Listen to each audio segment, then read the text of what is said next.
45장 11절에서 13절 말씀입니다. 이사야 45장 11절부터 13절까지 우리 다 같이 함께 읽도록 하겠습니다. 다 같이 읽겠습니다. 이스라엘의 거룩하시니 곧 이스라엘을 지으신 여호와께서 이같이 이르시되 너희가 장래 일을 내게 물으며 또 내 아들들과 내 손으로 한 일에 관하여 내게 명령하려느냐. 내가 땅을 만들고 그 위에 사람을 창조하였으며 내가 내 손으로 하늘을 펴고 하늘의 모든 군대에게 명령하였노라. 내가 공의로 그를 일으킨지라. 그의 모든 길을 곧게 하리니 그가 나의 성읍을 건축할 것이며 사로잡힌 내 백성을 값이나 갚음이 없이 놓으리라. 만군의 여호와의 말이니라 하셨느니라. 아멘. 우리 할렐루야 하면 인사하십시다. 할렐루야, 할렐루야. 우리 좌우에 계시는 분하고 한번 인사하십시다. 잘 오셨습니다. 하나님은 지금도 일하십니다 하고 인사하겠습니다. 하나님은 지금도 일하십니다. 다시 한번 인사할까요? 하나님은 지금도 나를 위하여 일하십니다. 시작. 하나님은 지금도. 또 나만 위해서 일한다고 섭섭하니까 이제는 하나님이 지금도 당신을 위해서 일하십니다. 시작. 하나님이 지금도. 할렐루야. 이럴 때 그냥 어물쩡하게 가만히 계시죠? 그럼 평생 가만히 계셔. 자꾸 인사를 하셔요. 그러면 이 옆에 성도들하고 대화가 잘 되면서 마음의 문도 열리는 거예요. 이스라엘 백성들의 역사를 보면 꿈꾸는 것 같이 느껴질 때가 있었어요. 그것이 바로 70년 포로 생활을 마치고 예루살렘으로 올 때 그들의 고백이 우리는 마치 꿈을 꾸는 것 같았다 그랬습니다. 시편 126편 1절에 여호와께서 시온의 포로를 돌려보내실 때에 우리는 꿈꾸는 것 같았다 그랬습니다. 얼마나 좋았으면 이게 꿈인가. 우리가 일상생활 속에서 꿈꾸는 것 같다는 말은 언제 우리가 많이 사용합니까? 기대하지 않았어요? 완전히 포기했어요? 0.001%의 이루어질 현실이 가능성이 없었어요? 그런데 그것이 이루어지는 거예요. 그때 우리는 이게 참 꿈꾸는 것 같다 그렇게 표현합니다. 도저히 일어날 수 없는 일이, 불가능한 일이 일어났을 때 꿈꾸는 것 같다 그렇게 얘기합니다. 하나님은 역사를 끌고 가시는데 오늘 우리에게도 동일하게 마치 꿈꾸는 것 같은 그런 일들을 창조해 가시면서 우리를 이끌고 계신다는 거예요. 하나님을 우리가 믿는다 그럴 때 잘 믿는다는 게 뭘까요? 하나님을 믿는다. 우리는 그냥 무조건 하나님을 믿으라고 그러는데요, 그게 아닙니다. 하나님을 아는 지식이 있고 난 뒤에 우리가 하나님을 믿어야 된다는 거예요. 그래서 뭐가 먼저 선행이 되어야 되느냐 하면은 따라서 하나님을 알아라. 그 하나님을 먼저 아는 게 중요하다는 거죠. 학생들이 공부를 잘하려고 하면은 선생님의 마음을 알아야 돼요. 수업 시간에 이렇게 선생님이 강의를 하잖아요. 우리 친구들 잘 들어보세요. 강의를 하다가 보면 선생님이 반드시 강조하는 것이 있어요. 반드시 강조하는 것이 있어요. 이 얼굴 표정을 봐도 틀려요. 그러면 그거는 반드시 시험이 나올 거예요. 저는 공부를 아주 잘하지는 못해요. 근데 아주 못하지도 못해요. 근데 공부를 하다 강의를 들어보면 시험 문제 나올 걸 알아요. 이 선생님이 딱 말씀하는 거 보면은 이게 강조를 하구나 하고 표시를 해놔요. 그러면 여지없이 그것이 나와요. 시험 잘 쳐야 공부를 잘하는 거지 선생은 시험 문제를 이걸 내려고 계획하고 있는데 엉뚱한 거 공부하면 안 되는 거예요. 이 적중력이 있어야 되는 거죠. 회사에서 성공하려고 하면 어떻게 해야 돼요? CEO의 마음을 알아야 되는 겁니다. CEO는 이런 생각을 하고 있는데 그 밑에 있는 사람은 엉뚱한 일을 하잖아요. 안 되는 거예요. 신앙생활을 잘하려고 하면 하나님의 눈치를 잘 봐야 돼요. 하나님이 무엇을 원하시는가? 하나님이 무엇을 싫어하는가? 이걸 잘 아셔야 됩니다. 이걸 하나님을 아는 지식이라고 그렇게 얘기하는 거예요. 호세아서에 보면 이스라엘 백성이 망하는 이유가 뭔지 아세요? 하나님에 대한 지식이 없었다는 거예요. 자, 우리 호세아 4장 6절 말씀 우리 다 같이 한번 읽겠습니다. 내 백성이 지식이 없음으로 망하는도다. 네가 지식을 버렸으니 나도 너를 버려 내 제사장이 되지 못하게 할 것이요 네가 내 하나님의 율법을 잊었으니 나도 내 자녀들을 잊어버리리라. 여기서 호세아 선지자가 강조하는 것이 뭡니까? 지식을 강조하는 거예요. 여기서 말하는 지식이 어떤 지식이냐? 지식을 버렸다. 하나님을 아는 지식을 말하는 거예요. 호세아 4장 1절 말씀 한번 보십시다. 다 같이 읽겠습니다. 시작. 이스라엘 자손들아 여호와의 말씀을 들으라. 여호와께서 이 땅 주민과 논쟁하시나니 이 땅에는 진실도 없고 인애도 없고 뭐요? 하나님을 아는 지식이 없다는 거예요. 여러분 하나님을 얼마만큼 알고 계세요? 일평생을 신앙생활 했는데도 하나님이 어떤 분인지 잘 몰라. 하나님 뭘 하시면 좋아하시고 뭘 하시면 나빠하는지 몰라요. 그럼 내가 지금 신앙생활 잘못하는 거예요. 그런데 어저께부터 예수를 믿었다 할지라도 하나님이 이런 걸 좋아하는구나, 하나님이 이런 것을 싫어하는구나, 거기에서 내 삶을 통제할 능력이 있을 때 이게 신앙생활 잘하는 거라는 겁니다. 지식에는 두 종류가 있습니다. 한번 따라서 합시다. 이론적 지식, 경험적 지식. 여러분 이론적 지식은 뭘까요? 이론적 지식, 시험 치면 퀴즈 내면 잘 맞추는 거, 이거 이론적 지식이에요. 근데 경험적 지식은 뭘까요? 경험적 지식, 경험적 지식은 그 사람을 경험해 봤더니 살아봤더니 이 사람은 이렇더라는 거예요. 그럼 여러분들 이론적 지식이 중요하겠어요? 아니면 경험적 지식이 더 중요하겠어요? 여러분 저에 대해서 얼마만큼 압니까? 저에 대해서 여러분 얼마만큼 알아요? 잘 몰라요. 너에 대해서 제일 잘 아는 사람이 누구겠어요? 저희 집사람이요. 왜? 살아봤기 때문에. 그런데 우리가 누구누구에 대해서 하나님에 대해서 안다, 이건 거의 다 이론적 지식을 가지고 얘기하는 거예요. 그런데 하나님을 안다, 이거는요 경험적 지식이에요. 조금 아리송한 말인데요, 한번 따라서 합시다. 하나님에 관하여 안다.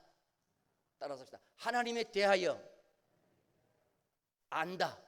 이건 전부 다 이론적 지식일 수가 있어요. 그런데 나는 따라서 합시다. 하나님을 안다. 하나님을 안다. 이거는 뭐 가나에도 빠지고 대하에도 빼졌는데 이거는 경험적 지식이에요. 내가 하나님을 섬겨봤더니, 내가 신앙생활을 해봤더니 하나님은 이러이러한 것을 좋아하더라. 이게 경험적 지식이에요. 오늘 이 자리에 앉아 계신 우리보다도 성경적 지식을 세상 사람이 더 잘 아는 분도 있을 수 있어요. 성경을 공부한 사람은.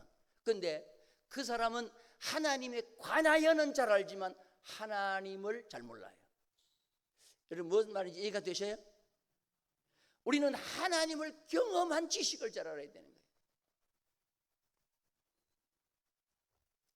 하나님은 어떤 하나님이냐, 하나님이 무엇을 좋아하시느냐, 이걸 알지 못하면 우리는 일생 동안 신앙생활을 해도 종교인밖에 될 수가 없어요.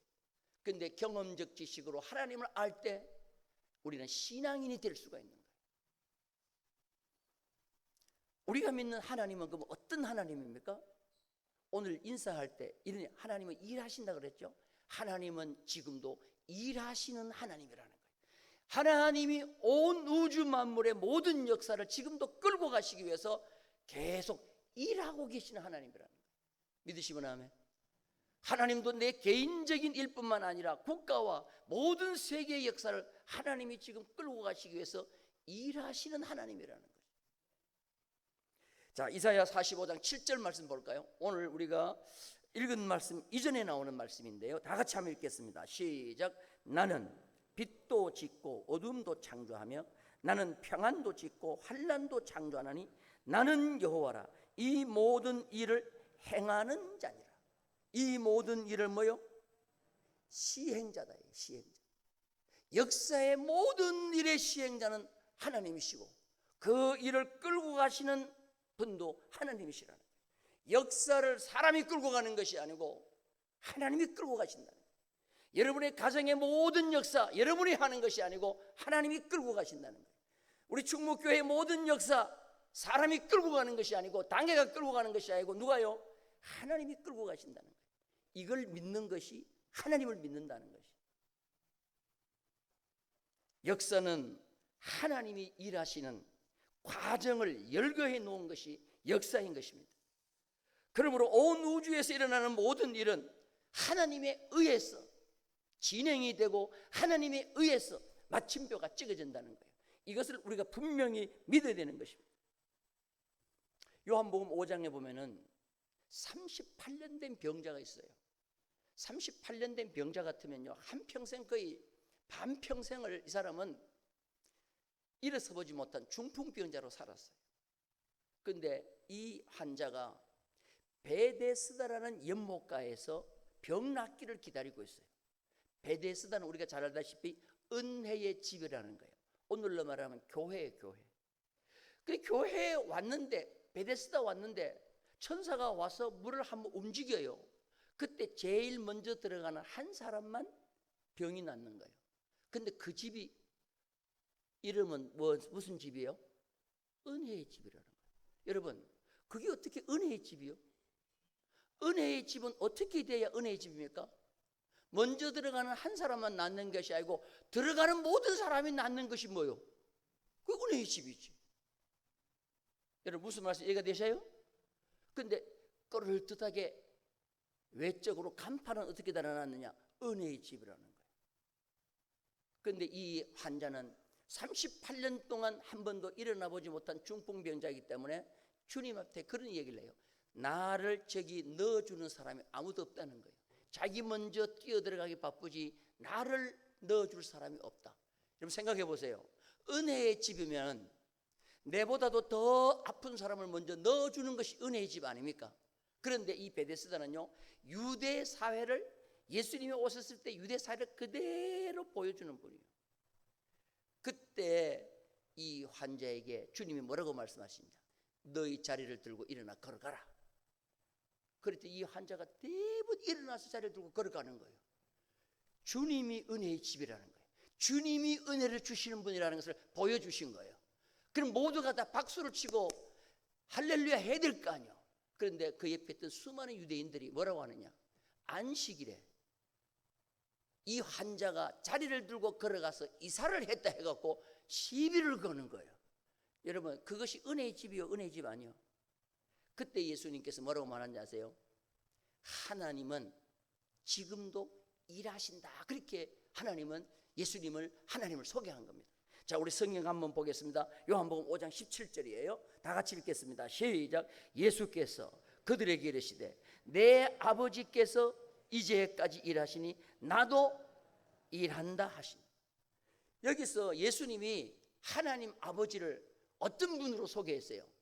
그냥 가만히 쉬는 분으로 소개했어요? 우리가 어려움에 처했을 때 가만히 보고만 계시는 분으로 소개했어요? 아니면 지금도 나의 안식을 위해서 일하고 계시는 분으로 소개하고 있어요?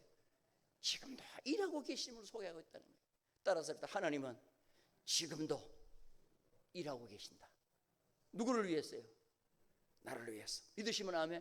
이게 하나님을 믿는다는 거예요. 심지어 예수님은 뭐라고 말씀하신지 아세요?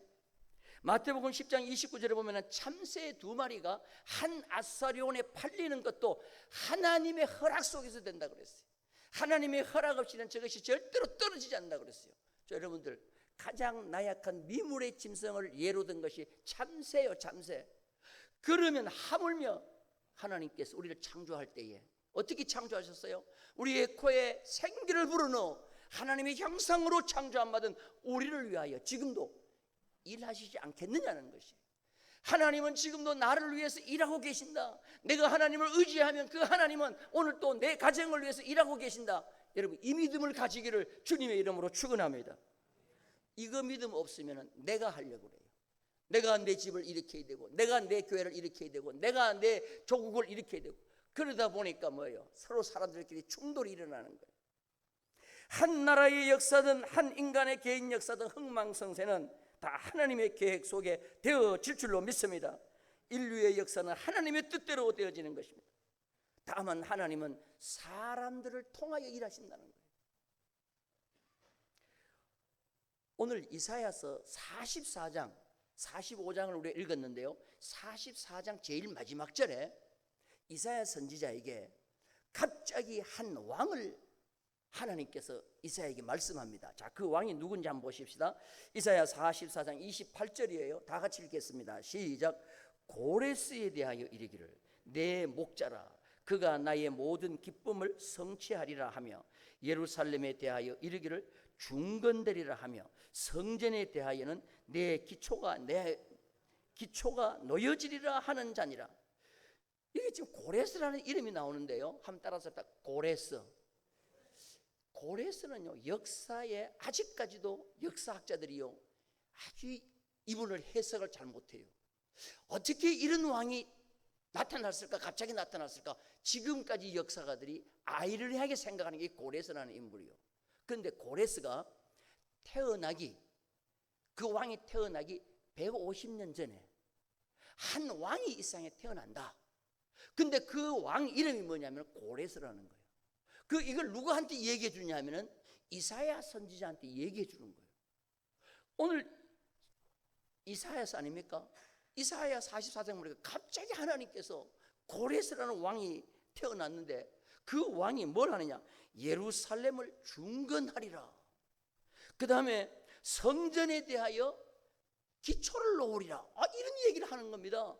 지금 까마득한 150년 뒤에 일어날 일을 지금 이사야 선지자에게 미리 말씀하는 거예요. 이걸 누가 이렇게 말씀하시고 이 일을 누가 이루느냐? 하나님이 이룬다는 거예요. 자, 그 다음 절 한번 볼까요? 45장, 이제 45장 1절입니다. 44장 마지막 절에는 고레스 왕이라는 사람을 이름을 거론하더니 45장 1절에 다 같이 읽겠습니다. 시작. 여호와께서 그의 뭐를 받은 고레스요? 기름 부음 받은 고레스. 그러니까 고레스를 왕으로 기름 부은 것은 사람이 왕으로 세운 게 아니고 누가 세웠다는 거예요? 하나님이 세웠다는 거예요.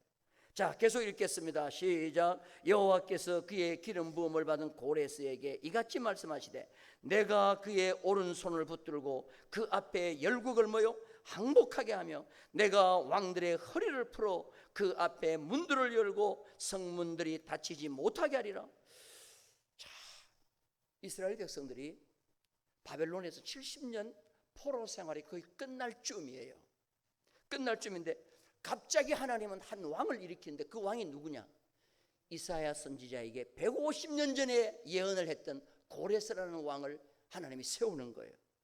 그런데 이 고레스라는 왕이 뭐 하느냐? 오늘 여기 보니까 내가 그의 오른손을 붙들고, 하나님께서 고레스의 오른손을 붙들고 그랬어요. 이 말은 뭐냐면은 하나님이 고레스 왕을 들어 쓴다는 거죠.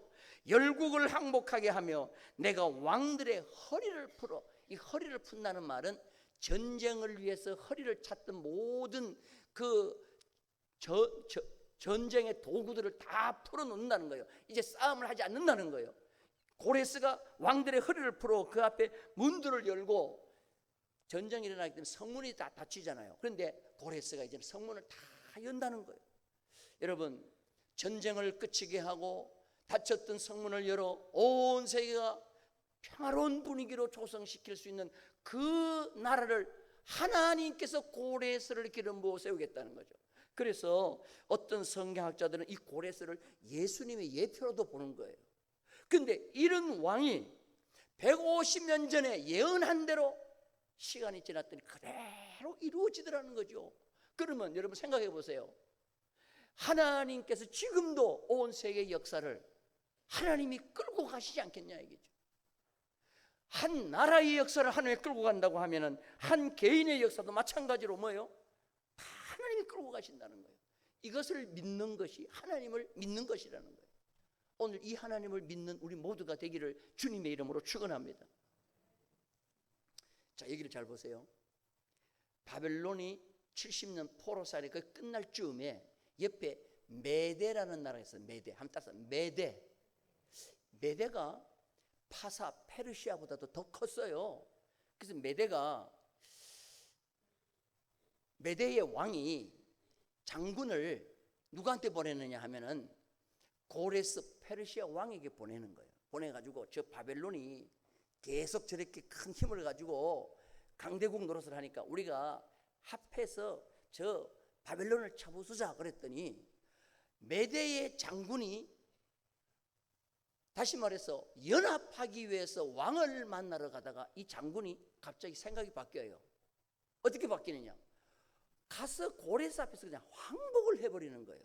자, 메대 왕이 이 장군을 파사의 고레스 왕에게 보낼 때는 연합하자고 합의하자고 장군을 보냈는데 이 장군이 가다가 뭐로 바뀌어요?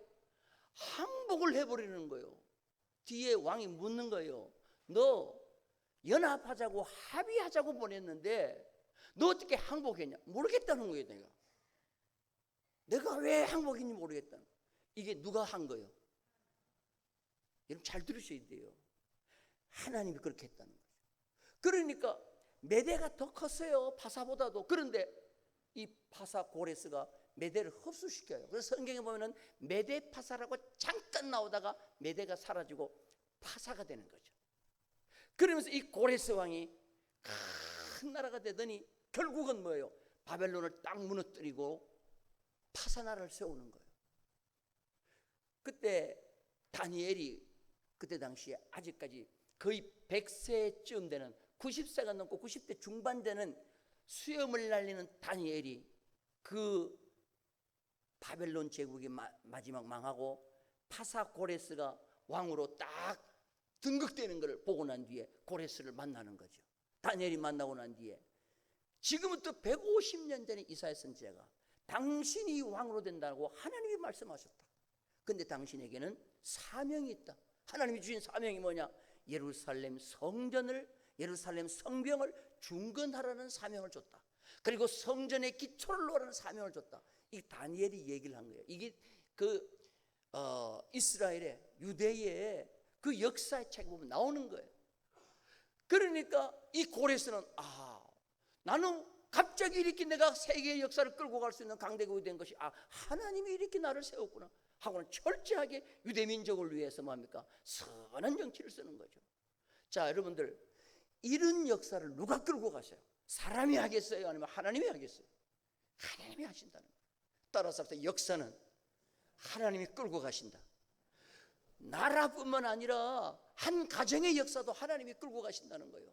그걸 믿고 하나님을 의지하고 하나님 앞에 간구하고 기도할 때 그 사람이 하나님을 잘 믿는 사람이라는 거예요. 자, 오늘 7절 말씀 한번 다 같이 한번 읽어볼까요? 7절 다 같이 읽겠습니다. 시작. 나는 평안도 짓고 환난도 창조하나니 나는 여호와라 이 모든 일을 행하는. 자, 여기서 중요한 게 뭐냐면은 나는, 하나님은 빛만 짓는 분이 아니고 뭐도요? 어두움도 창조하며 평안만 짓는 분이 아니고 뭐도요? 환난도 창조한다. 여러분, 어두움과 환난은 우리에게 오면 좋지 않잖아요. 그런데 이것도 하나님이 창조하신다 그랬어요. 따라서 합시다. 어두움도 환난도 하나님이 창조하신다. 믿으시면 아멘. 근데 빛과 좋은 일들은 하나님이 창조하시고 환난과 어둠은 마귀가 준다. 여러분 그렇게 생각하면 안 되는 거예요. 모든 역사는 하나님의 허락 속에서 되는 거예요. 믿으시면 아멘. 그래서 하나님을 믿는 자에게는 어둠과 환난도 하나님이 우리에게 주실 때 우리의 유익을 위해서 주신다는 거예요. 믿으시면 아멘. 이게 하나님을 믿는 사람의 올바른 태도라는 겁니다. 그러면 70년 바빌론 포로 생활은 어두움이겠어요? 빛이겠어요? 이스라엘 백성들에게 바벨론 70년은 어두움이겠어요? 빛이겠어요? 어두움이죠. 그러면 이 어두움 누가 허락한 거예요? 마귀가 준 거예요? 하나님이 준 거예요? 하나님이 주신 거예요. 그런데 70년이 되니까 이 바벨론이 무너지는데 이스라엘 백성이 그냥 본국으로 돌아가서 성전, 이거는 어두움이에요? 빛이에요? 그럼 이건 누가 하신 거예요? 하나님이 하셨다. 우리의 삶 속에 때로는 생각지도 않았던 어두움이 오고 환난이 오는 것도 뭐예요? 이것도 다 하나님이 하셨다는 거예요. 그러므로 중요한 게 뭐냐? 삶의 어두움이 오고 삶의 환난이 올 때 잘해야 된다는 거예요. 우리는 빛이 오고 좋은 일이 오면은, 평안이 올 때는 문제가 별로 없어요. 다들 그냥 잘 살아. 그런데 갑자기 뭐가 오느냐? 어둠이 오고 환란이 오면 그때부터 시끄러워지는 거예요. 가정도 시끄러워지고 교회도 시끄러워지고 국가도 시끄러워지는 거예요. 왜? 하나님을 잘 모르기 때문에. 그래서 성경에 보면은 하나님과 다투지 말라 그랬어요. 하나님이 빛도 짓고 어둠도 짓고 평안도 짓고 환란도 짓는 하나님이라고 생각하면 하나님 앞에서 다투지 말아요. 가정도 마찬가지고 교회도 마찬가지고 절대로 환란이 왔다고 다투지 말라는 거예요. 자, 우리 성경 봅니다. 45장 9절이에요. 다 같이 읽겠습니다. 오늘 본문 말씀은 이전에 나오는 말씀이에요. 다 같이 시작. 질그릇 조각 중 한 조각 같은 자가 자기를 지으신 이와 더불어 뭐할진대? 다툴진대. 화 있을진저 진흙이 토기장이에게 너는 무엇을 만드느냐? 또는 네가 만든 것이 그는 손이 없다 말할 수 있겠느냐? 다시 말해서 토기장이가 질그릇을 만들었는데 이 질그릇이 토기장이 보고 나를 왜 이렇게 만들었냐? 나를 왜 작게 만들었냐? 내 나를 크게 만들었냐? 나를 왜 항아리로 만들었냐? 나를 왜 종지로 만들었냐? 이렇게 얘기할 수 있냐? 이게 없다는 거예요. 그런데 인간은 이런 하나님을 믿는다고 하면서도 조그마한 어려움이 오고 어둠이 오고 환란이 오면은 그 책임을 전가하면서 막 다투기 시작하는 거예요. 출애굽기 17장에 보면 이스라엘 백성들이 신광야에 이르렀습니다. 르비딤에 이르렀더니 물이 없는 거예요. 그럼 하나님 앞에 뭐 물었으면 하나님 물 주세요. 우리를 광야로 오게 하신 하나님 우리를 설며 목말라 죽게 하실까? 하나님 물 주세요. 그러면 될 거 아니야. 그런데 서로 다투기 시작하는 거예요. 모세와 다투고 백성끼리 다투고 그러니까 문제가 해결 안 되는 거예요. 그래서 거기 성경에 보면요 무슨 말이 나오느냐 하면 얼마나 모세와 이스라엘 백성들이 다투었던지 심지어 모세를 향하여 돌질한다고 해서 돌질한다. 그때 하나님께서 뭐예요? 모세에게 지팡이를 들고 무리바 반석 위에 서라. 반석을 치라. 반석을 쳤더니 물이 나오는 거예요. 그런데 그 장소를 뭐라고 이름을 바꿨냐면은 마사라 무리바로 바꿨어요. 한번 따라서 마사 무리바. 마사라는 것이 뜻이 뭡니까? 다투었다는 뜻이에요. 무리바 시험했다는 뜻이에요.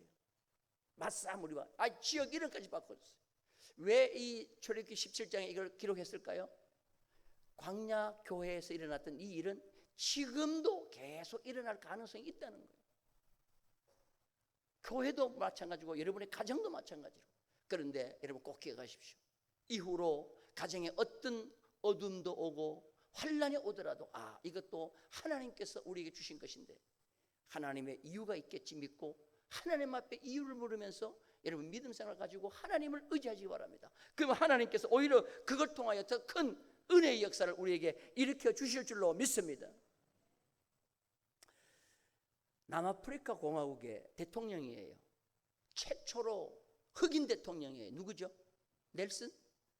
그렇지, 만델라. 따라서 만델라. 만델라 동생이 천델라. 그 다음에 만델라 형님이 억델라. 그건 이제 그냥 웃기는 소리고요. 이 만델라가 감옥에서 몇 년 생활했으면 감옥에서 27년 감옥에 있었어요. 27년 감옥에 있었는데요. 얼마나 혹독한 감옥생활을 했는지 몰라요. 그분이 감옥에 가서 27년 있었기 때문에 대통령이 된 거예요. 최초로 흑인 대통령이 된 거예요.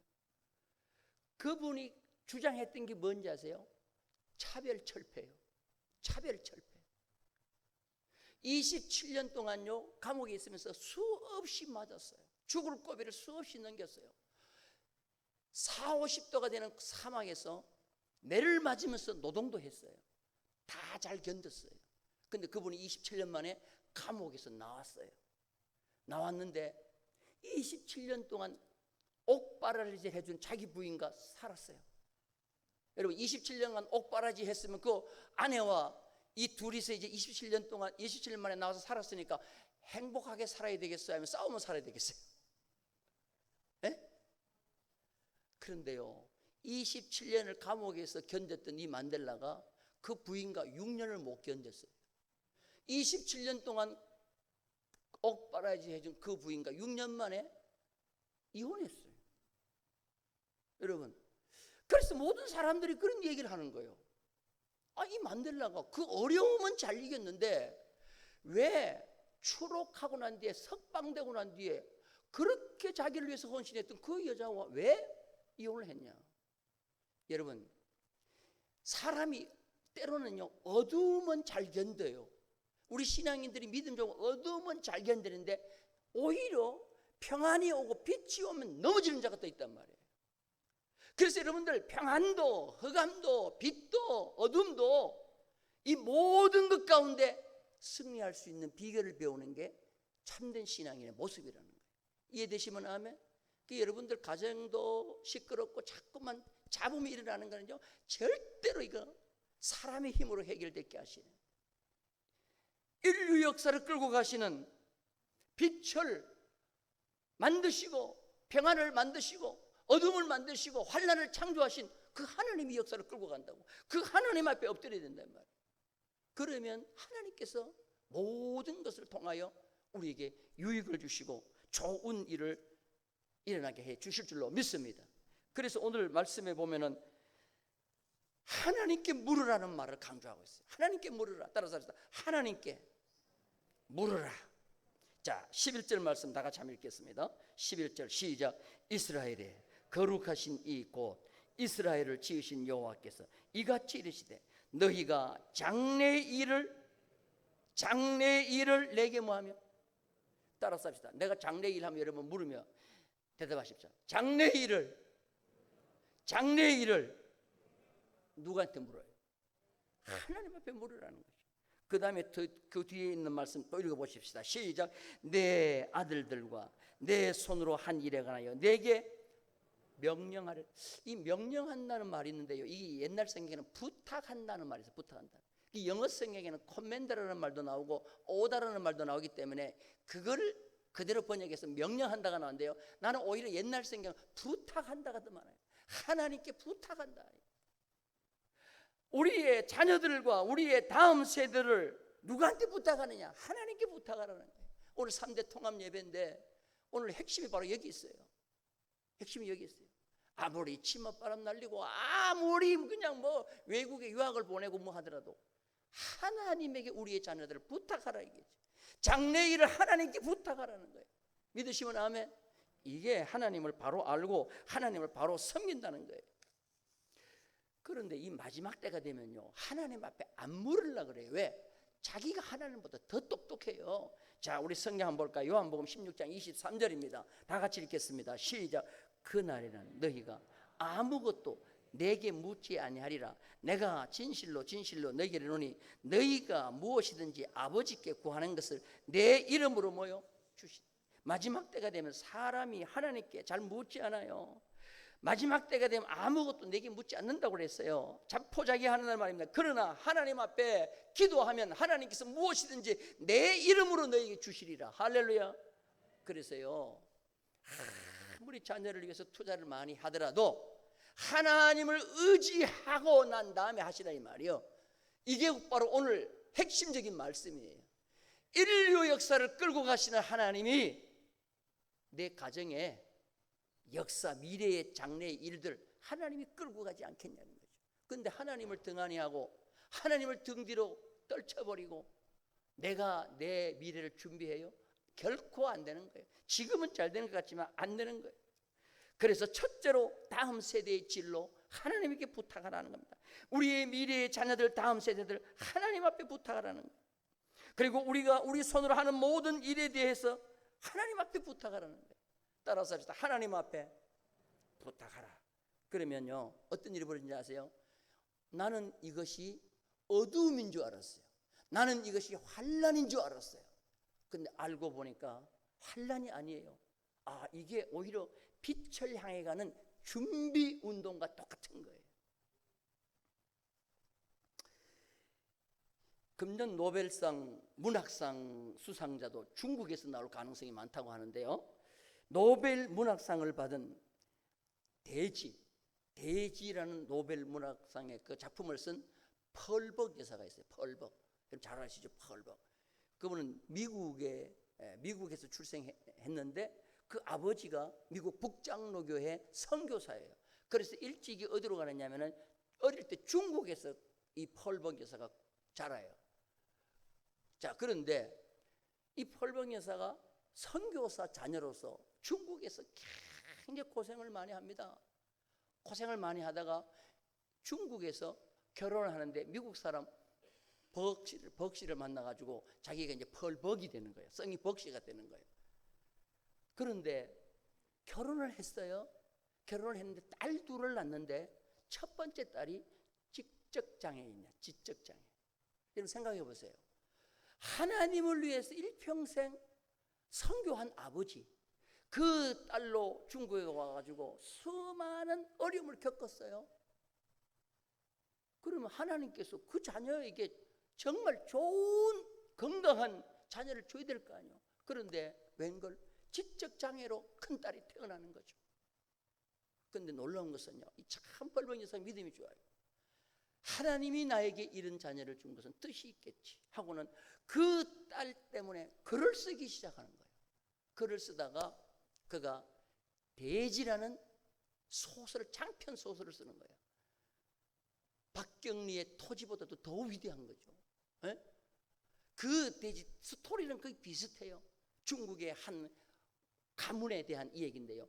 근데 그 왕가의 그 가문의 왕가가 아닙니다. 그 주인공 가문의 딸이 지적장애인이에요. 자기의 딸을 거기에 주인공으로 넣는 거죠.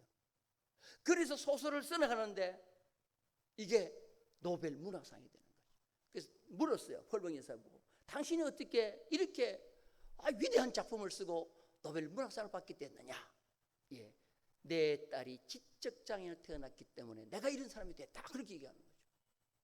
낙심하고 좌절하고 나에게 왜 이 환난을 주냐고, 나에게 왜 이 어둠을 주냐고 하나님 앞에 항거하고 막 원통하다고 해야 될 그 사람이 아니에요. 하나님은 빛도 짓고 뭐요? 어둠도 짓는다.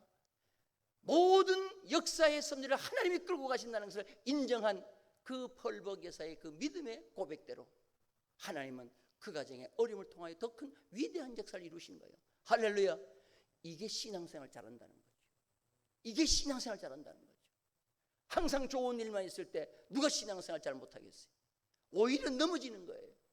오늘 우리는 꼭 기억하셔야 됩니다. 하나님은 어떤 하나님입니까? 빛도 짓고 어둠도 짓는 그런 멋진 하나님이시라는 거죠. 제가 자주 말씀을 드리는 얘기인데요. 기독교가 조선 말기에 우리 한국에 들어왔을 때요, 우리나라는 개인기 차별이 심했어요. 그때 제일 무시받는 게 뭐냐면 백정이었어요. 백정은 어른이라도 어른 대우를 못 받아요. 상투도 매지도 못하고 신발도 못 신고 아이들이 어른 백정의 이름을 불러요. 그러면 백정이 예라고 대답해요. 사람이 오면은 물러서 있어요. 그런데 그 백정 가운데 박성춘이라는 백정이 있었어요. 그런데 자기가 백정으로 살면서 내 자녀는 절대로 이렇게 돼서 안 되겠다. 그리고 내 자녀는 공부를 시켜야 돼가지고 천주교에서 하는 유치원에 보냈어요. 천주교 유치원. 이 천주교는 그때 우리나라에 벌써 오래전에 들어와가지고 유치원이 잘 돼가고 있거든요. 근데 너무 등록금이 비싼 거예요.